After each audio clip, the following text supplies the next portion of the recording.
say your mini canes went a different direction. Yeah, I went a different direction. Yeah. I got kind of dry with something. I don't even really want to say what it was. I got stuck with some long haired and none shit. It kind of did me some business, but I kind of like the direction that it took. Sometimes it's God's favor.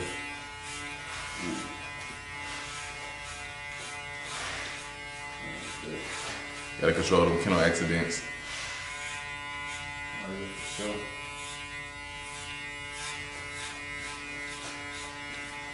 So, how long do you think it's gonna take you to get the final product, like with the final breeds and like your ideal dogs? How long do you think it's gonna take you to have that? As far as my neo bullies, my XL stuff, my big stuff, Yeah. I want to add a little bit more size. But as far as ready, they ready now. They ready now. I mean, they marked it like 2,500. So they ready now. That's pretty cheap for the dog game and for the situation that everybody doing. When I say my house dog is a process. I really want tinier, smaller, still healthy. But so I haven't quite gotten there for myself. I'm talking 2-pound dogs, 3-pound dogs. I ain't really seen that in a healthy situation anyway. We trying to do without the sugar cubes, without the sugar water, without the seizure type process. So you know. Okay. And it's self-made, you know. Really, I'm the me behind me. You know, I got a couple, family members, good people in my life that's, right there with me. But as far as my situations and what I'm on with the dog, not that many people that I'm around I want to put into that. So.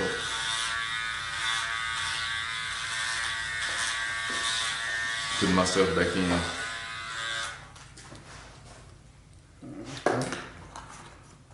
Man, what do you want people to know about your kennel? Like, for like your dog, like what do you want them to know? Like if they get an OTK dog. When you get an OTK dog, you get a natural family dog. You get a dog that is gonna love the family, love the people that is around naturally. You don't really have to push their buttons or push them into the drive to want to protect and love their family. It's kind of in them. That's what I want them to know about an OTK dog. It's been a situation where I've been in this process for years, and the dogs that I've been around, the dogs that I deal with, are family dogs. They're already in the blood. They're not dogs that I went out and bought or sought from other people. I didn't have to go nowhere. This is my childhood and my dogs. So I know my dogs from birth, and my dogs know me. They know that they bred for family. It's natural to them.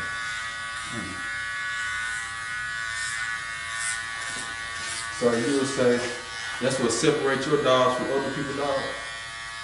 Yes. They naturally gonna attach to the family. Now I ain't gonna say everybody dog, but if you deal with dogs a lot and you love dogs a lot, you can get dogs and they still gonna love you. But when you get them dogs that's naturally for the family, like you don't have to really tell them to be close to you. You don't have to take them out in public and drag them with you. They naturally do that. These pups, when you get a cane pup, when you get an OTK pup, they naturally gravitate to you. They naturally got you. I can raise them till they 4 or 5 months old, and they still naturally gravitate to your family if you get them at that age. Like anybody else, so you let something get grown, they still gonna have to adjust. But you can really naturally get one of my dogs grown, and it'll naturally gravitate to your family in this situation. There's a lot of dogs that don't do that. They just don't naturally gravitate to another family. No, I can vouch for that. Appreciate that. Okay, so. Yeah, and they still keep the same energy that they had for me and my family. So that's pretty. I like that. That's pretty spectacular and intelligent of an animal to be able to do that. I like that. That's what you see with the neo bullies. Ooh, look at you shining with the clippers, boy. I gotta come get some of the smokehouse cuts.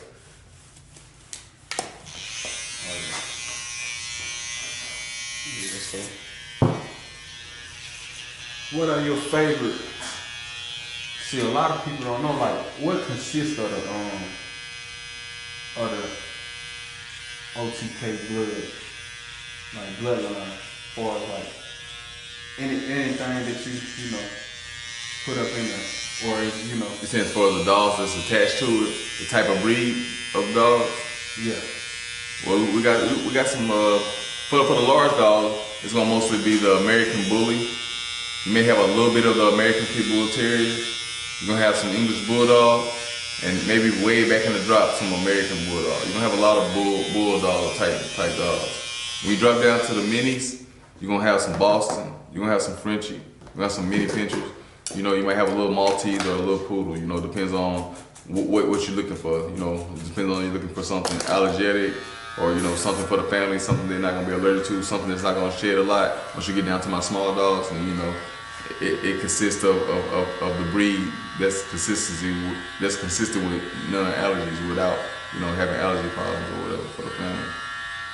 But for my big dogs, the Neo Bullies, that's my favorite, only because you know, like I said, the American Pit Bull Terrier has such a bad name, and to me, you know, as far as the animal aggression, me being a working man also, I don't have the energy and the time to be able to deal with the type of dog that that's really truly in my heart. It has me building the breed that I have. The Neo Bullies, you know, when I say this, I don't feel like they can take care of their own self, but I really feel like my dogs can survive on their own. You know, I feel like they can almost ask you for food if they need the food without being aggressive. I feel like they can crawl to a neighbor's house, ask for something to eat, and then come back home. You know, they might be stretching it a little bit, but yeah. So the Neo Bully gonna be my favorite. It'll be either, like I said, American Bully crossed with a Neapolitan Mastiff, or it'll be the English. I fallen in love with just now. I have one breeding that was done English Bulldog Neo cross. I'm really liking it. I just don't really know the concept. It's really my first year running with that, so you know that's still gonna have a process to do. With the Neo Bully, I'm probably from anywhere between 7 to maybe 10 years in that. So it's been done. It's something I've done before, so I really don't have my hands on it. I know for a good 5 years, the Neo Bully has been in my hand and in my family. So, but all together, you know, I done been probably since I was 16. I'm in my 40s now, so you know, I got some years in this dog stuff, especially the American Pit Bull, any kind of bully breed, you know, any kind of athletic dog. I've been around it.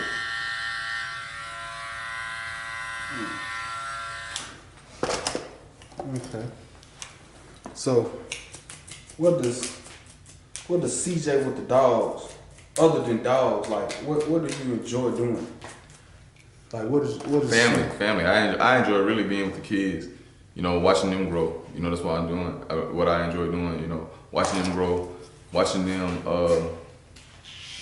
do things besides dogs. Be interested in something besides dogs. You know, but like I said, to me, dogs are like family, so it always falls back to that.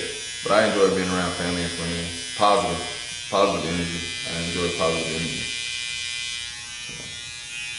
Outdoors. I like being outdoors. Outside. Okay. Is there anything you feel like there's missing out of the dog game? No, first of all, what is your thoughts on today's dogs like that you see on the internet and people getting popularity off of? Like what do you think about them dogs? Well, I think it's rushed. I think it's like anything else in life. I think when something popular gets popular, people just put their hands on it for the wrong reasons. A lot of it will be about money, it don't be about the love of the dog or the health of the dog anymore. You know, I feel like a person that's really caring about the health and the situation of the dog are put in worse situations than the people who buy the dogs, that's got all the money and doing every kind of breed they want to, not concerning the health of the dog. You know, it's just making it look good. So that's my only concern. At the end of the day, it's not my situation, so I really don't look that deep into it. That's why I continue to do what I'm doing. I continue to have the dogs that I have. You know, I deal with a lot of registries. You know, not to bang the registries up, but they gonna do what they need to do from the money you send in. You know, just like anything else in the world. So I try to get away from the money aspect, but the money is needed to be put back in. Like I said, that's why it's hard to get the support, because everybody making a money thing. But I still think you gotta have some type of love in it. I think it's not a lot of love in today's game. So it's more of what you can get and not worry about the health or. Right, I think it's more of a popularity thing. I think it's more about having the coolest dog, no matter if he can walk, run, eat right. You know, we have to wear a diaper at night when you go to bed. I don't think that's important to people. I think it's the way it's going to look to a large group of people, whether they can put their hands on the animal or not. So I think it's more like a popularity thing. I feel the same way. Yeah. So, and I just don't go for the popularity of it. I want you to get a good animal that's consistent with your living, consistent with what you need in your life. That's what I want to do. Something that's good for you, not good for the world, good for the family that's protecting it so it can protect them in whatever situation that be. You know, not just saying a physical protection, I'm saying a mental protection, whether you need a dog to lay with your baby at night or to lay with the family and be there and watch TV with you. I'll try to produce that type of animal, a family animal. Then today's animals are just animals. You gotta basically get them up and take them out to use the bathroom. I want my animals to come get you to take them out to the bathroom.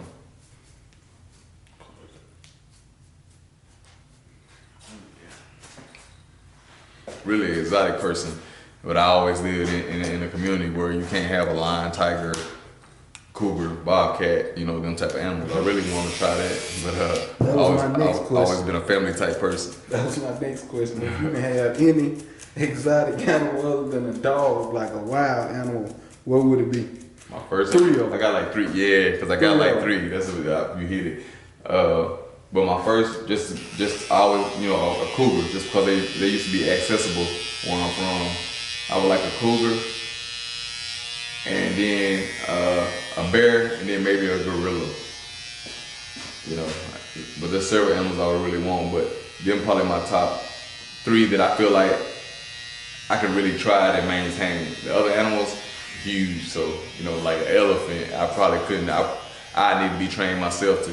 For any of the animals, but probably really for an elephant or something that big of nature, but yeah, some kind of cat, cougar, jaguar would be my favorite. And a bobcat would be probably the most obtainable to be able to get. But yeah, I need.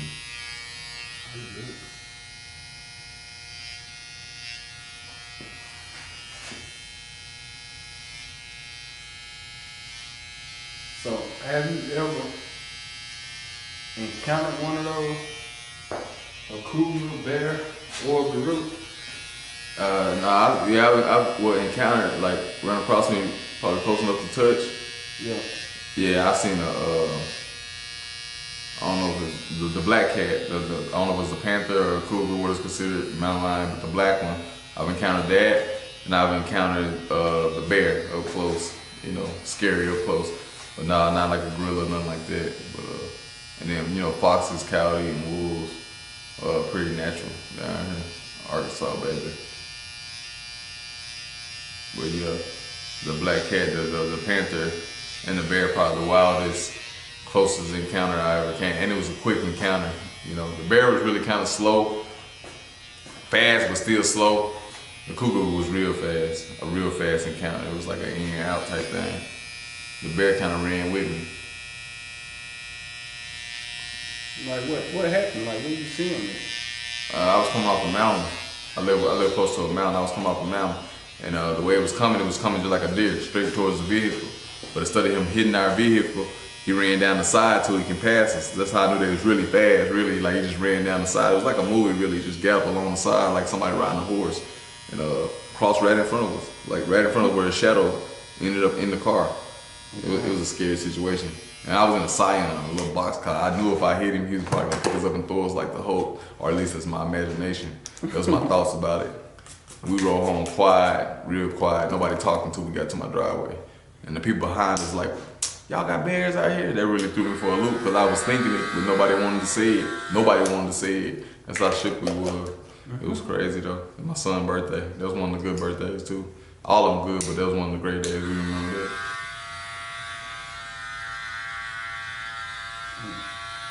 Have you ever ran across any wolves? Oh yeah, wolves and cows, see them all the time. I used to chase the cows with my dogs. They ain't never caught one. So I ain't been that close encounter, but yeah, they were I mean, they howl at night. You didn't chase that wolf, did you? Nah. I don't know, for some reason when it comes to the dogs and stuff like that, I always think about rabies. I don't really want my animals to catch them. And they always run off my property where I can't get to them, so I ain't never had access to nobody else's property really to be able to just chase them down.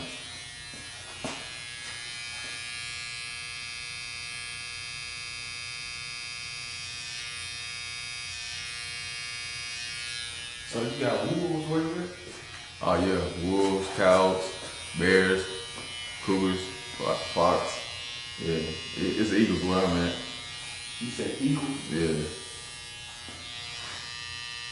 Hmm.